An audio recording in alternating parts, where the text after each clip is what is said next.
嗱，私家車就應該正常撞到輕微，就撞到個的士司機嘅車。咁的士司機咧，正常嚟講直車打死火燈啦。咁我見到咧，頭先睇嘅情況咧，就嗰個咩嗰個私家車司機咧都打死火燈嘅。但係頭先嗰度大老山公路咧，就應該係時速應該100嘅，應該100啦大概。哇！大佬100時速，你停喺個快線嘅第2條嗰度喎，你有冇睇到啊？快線第2條嗰度喎，唔係快線啦，係快線第2條啦，都算快快地啦。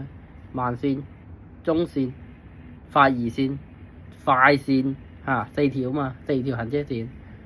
唔係喎，頭先嗰度係3條嚟喎，慢線、中線、快線喎，3條喎。咁佢點解停喺中線呢？咁點解大家唔打死火燈？喂，撞到少少可能賠少少錢就算啦。咁而家人都死埋，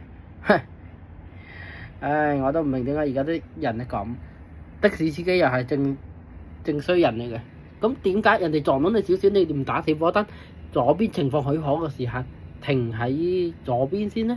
停喺左邊嘅路角呢？有路駁，點解唔咁做呢？會唔會係驚個後邊嘅車？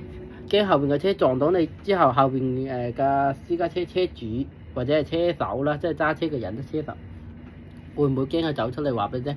喂，你撞到車，你做乜避？你做乜嘢？嗰個咩啊？你做乜嘢走？涉事逃逸啊！你唔係涉事逃逸喎，你係打死火燈過側邊路肩啫喎！你睇下，而家咁兩個都唔過路肩，兩個都係咪傻仔嚟㗎？所以後邊嘅車駕駛人咪傻仔咯，落車同佢爽人。如果係我撞到人，假設我揩到少少人哋個囉柚先講啊，喂，唔好講咁多，打死火燈入最左線先。如果唔係就